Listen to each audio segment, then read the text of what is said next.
Hello and welcome or welcome back to my channel. My name is Ali and here I just talk to myself about books and then someone, maybe you may or may not watch this at a later date. Today I bring you my January wrap up. I have been having a bit of a slumpish time with reading recently. I think it's just I'm very tired from work. It's really full on at the moment, and also just the darkness and coldness and everything just makes me want to doom scroll or watch trash TV instead. But yes, I have been reading, just not as much as I usually do. So my wrap up is probably a little bit smaller than what I'm used to, but nevertheless, it's a wrap up. So let's get started.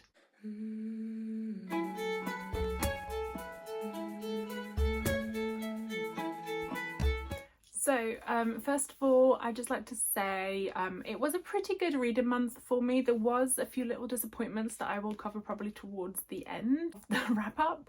But the other thing was that every January I follow the book tag January in Japan, or Japanuary, which is when you read a load of, or at least one or two, Japanese translated fiction, which I love anyway, so I'm always up for an excuse to read more. So I did read about, I think it was 5 books in total that were Japanese translated fiction, and I really enjoyed pretty much all of them, but I will talk through them all as we go. So first of all, we have There's No Such Thing as an Easy Job by Kikuko Tsumura. So this follows a woman in her mid-30s who has quit her long-term job after burning out and has been on employment benefits until they've run out. So she now visits the employment office and asks for a really easy job where she doesn't have to think too much. Each chapter, they are very long chapters, but each chapter is basically a new job. So she has, I think, 5 different jobs throughout the story, and each one, whilst on paper appears to be something that she might enjoy, ends up having an element to it that she doesn't. So she ends up always going back and being like, you know, I liked this and I thought it'd be good, but there was this part to the job that I didn't like. She also says she doesn't want to do anything or get involved, but she ends up actually helping out a lot of people through each of her roles in these jobs. And yeah, it's just quite I think a satirical take on just the mundanity of, you know, waking up, going to work, coming home, waking up, going to work, coming home. And yeah, I really liked this. So a good one for January in Japan for sure. And I had been waiting to read this for quite a long time, so I'm glad I finally got to it. I also love the cover. I just like how cute it is. This is literally me at work all the time. I would recommend this. I think I gave it 3.5 stars, 4 stars out of 5, and I would recommend it. It's definitely a good January in Japan read. Next, I read Mild Vertigo by Mieko Kanai. This is one of the Fitzcarraldo editions, which I absolutely love. I'm trying to collect more of them. I've only got 3 so far, but I really enjoy them. They do a bunch of translated fictions from all over the world. I've read another one which was a Polish writer, and then I've read this one, and then I've got another one by that same Polish writer to read as well, which I'm really looking forward to. So this follows the story of a housewife in Tokyo who lives in a very, nice Tokyo apartment with her husband and 2 sons, and it's one of those books that doesn't really have a plot per se. Nothing major happens, it doesn't have a beginning, a middle and end, any kind of resolution or anything like that, but it's one of those books that doesn't need it. So it's not I find with fantasy books, for example, you should definitely have a plot. You can't have a plotless fantasy book, and if you do, it's not a good one, which unfortunately does happen. But this was more kind of a day in the life, just following the woman through her everyday occurrences, and it's also written in a really interesting way. So there's only 8 chapters I think in this book, which means each chapter is fairly long. To be fair, it's only 169 pages, but it still felt like the chapters were quite long. But also it's written like a stream of consciousness. There is no kind of dialogue singled out in quotation marks. There's no the sentences themselves are quite long as well, but I think it really worked. It almost brought an intimacy to it where you felt like you were inside this character's brain and you're just kind of listening to her inner monologue all the time. And yeah, I really enjoyed this. I didn't know if I would, but I really did, and I would very much recommend. I think I gave it a 4 or 4.5 stars. I literally can't remember. Like, January was like a month ago. But I do remember really liking it, and I still think about it now. So I would recommend, and another really good one to read in for January in Japan. I also would recommend checking out these editions, just because you might find something there that you enjoy.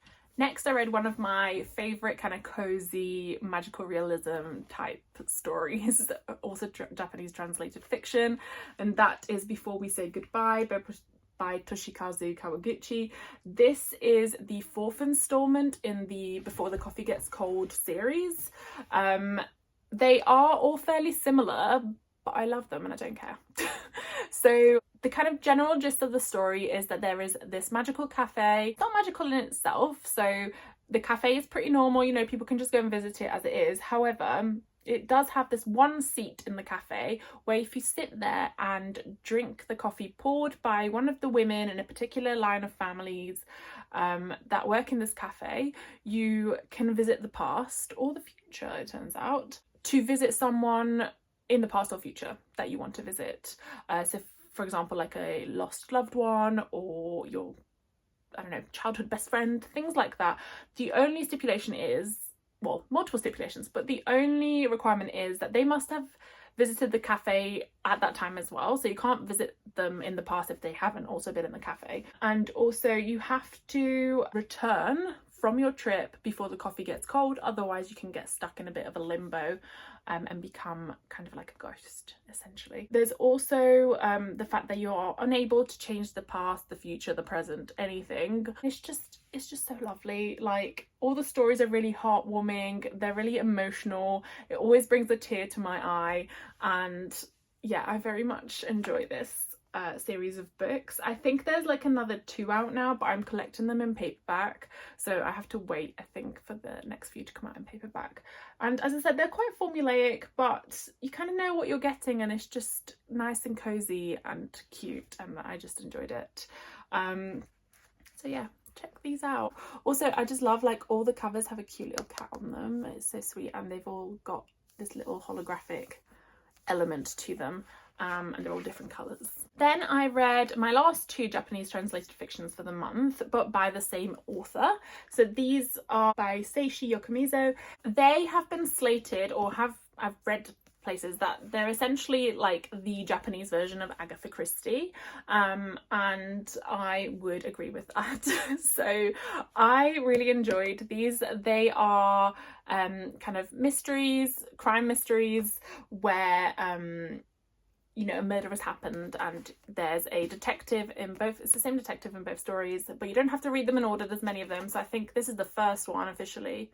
No, is it? Yeah, this is the first one officially, and then this one's like the 5th or 6th, but you don't have to have read them in order.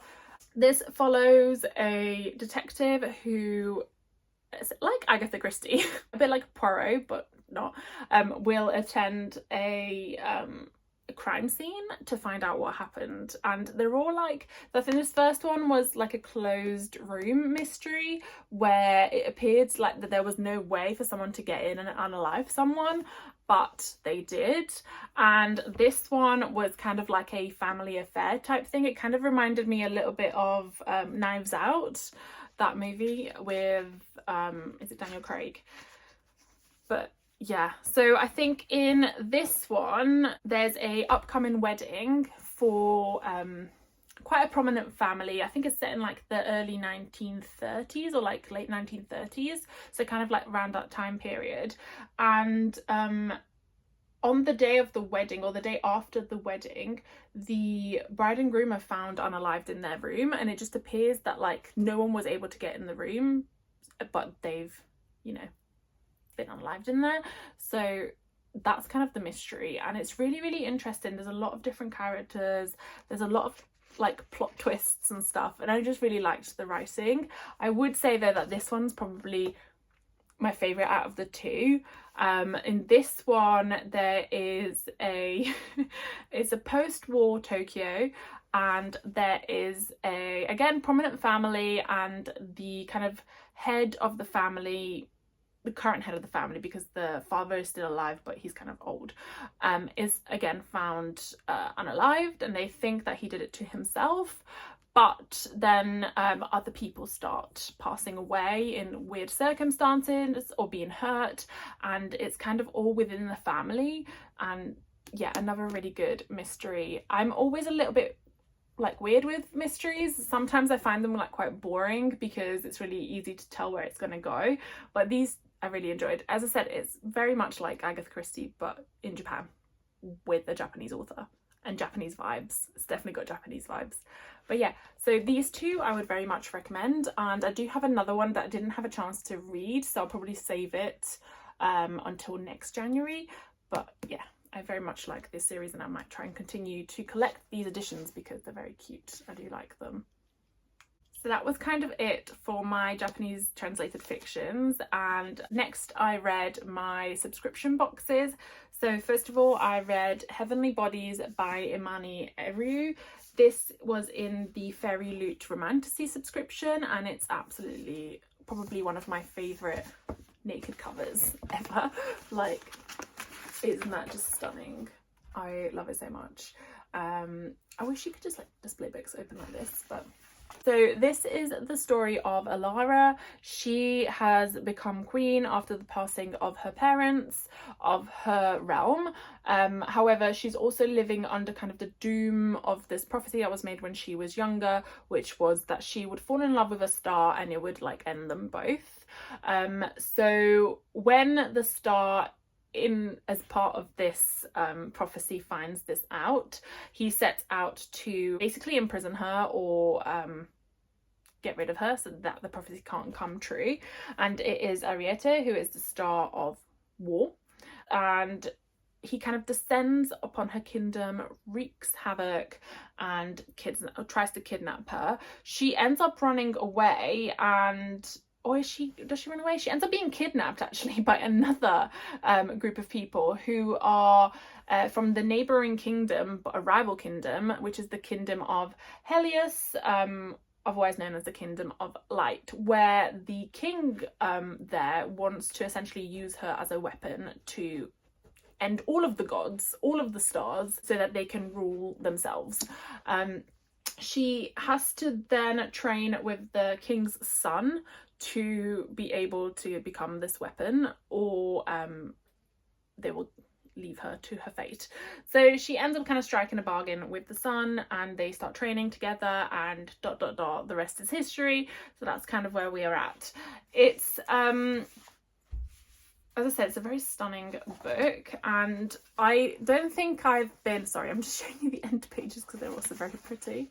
I don't think I've kept it secret at all that I have been very disappointed in the picks for the Very Romantasy. I haven't found that they're really the type of book that I've enjoyed on the whole. There have been some that I have liked and have kept, but the majority of them I've ended up passing on to people who might enjoy them more than me. However, this one I'm happy to say was one of the ones I did enjoy. I think it's the first in a series, or at least I would hope so, because the way it ends definitely requires closure.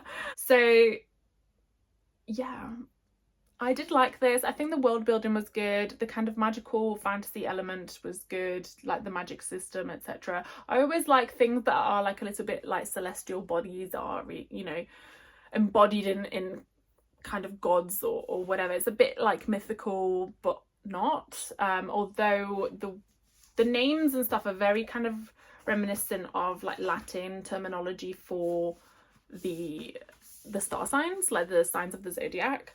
And yeah, I have really enjoyed it. There was definitely some plot twists. Still don't really know 100% where this is going, but I do want to find out. I think it's gearing up for a very kind of action-packed sequel, so I'm looking forward to that. The other book I read was Hammerjang Luck, which came as part of the Illumicrate subscription. Another stunning book. I love holographic foils, so very, very happy for this. This is like a heist book. Follows Edie, who has been incarcerated for the past 8 years for a failed heist where they were sold out by their supposed friend, family friend even, and also kind of ringleader of this heist. So they end up being released on good behaviour earlier than they should have done. So they should have spent 10 years in prison, however they spent 8 years there, and it turns out that actually Angel, who is the person who sold them out, was the one that helped them get out of prison early, because she has an offer to make to Edie, which is that if Edie helps her to complete the original heist they had arranged, that then she will never have to like see her again, and also they would make a lot of money. So throughout the story we end up kind of collecting people as part of this group to you know, do this heist. It's very kind of like Ocean's 11 type vibes, or what's the one with all the women? I can't remember, but anyway, it's very Ocean's 11. There's, you know, you go through and kind of like meet new characters who end up becoming part of the group. They've all got special different expertise, and together they can work out this heist. It also reminds me a little bit of like The Italian Job, but without cars.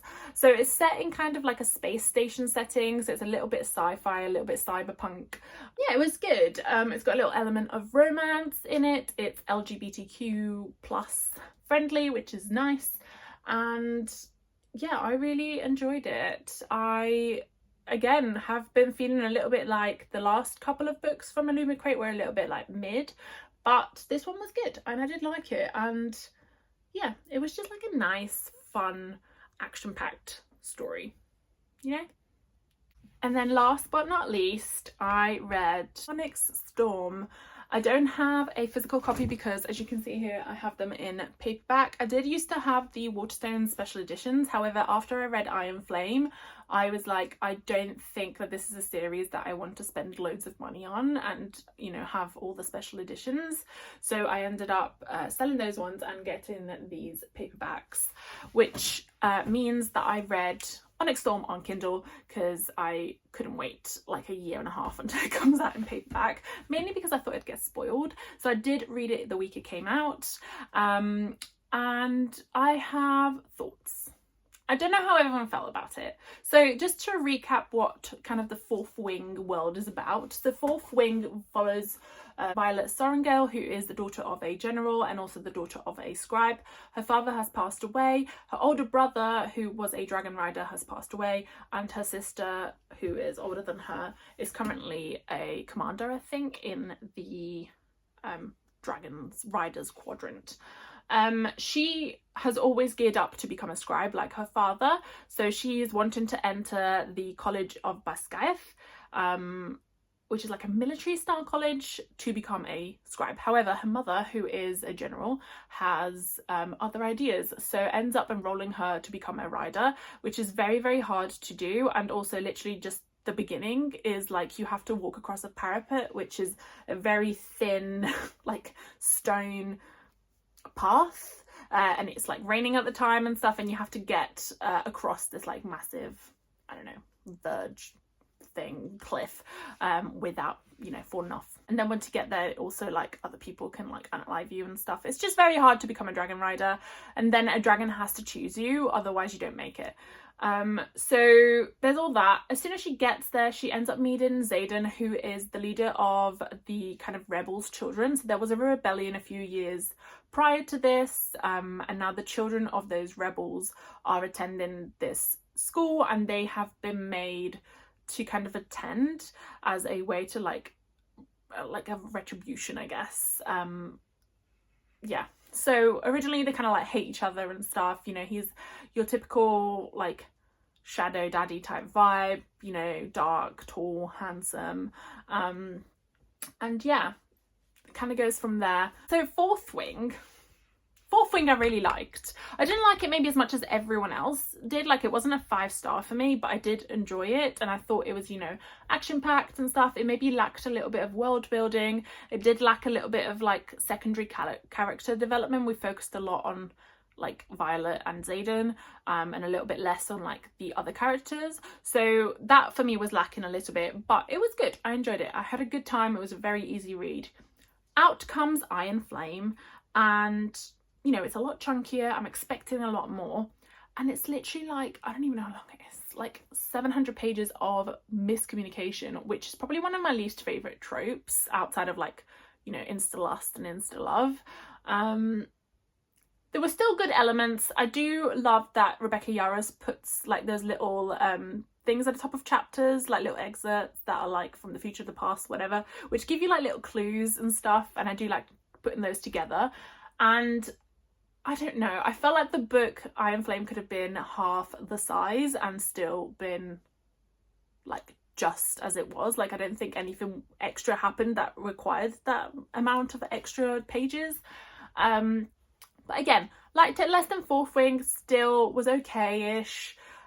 The way it ended obviously was a cliffhanger and made me want to read on, which is why I ended up reading Onyx Storm.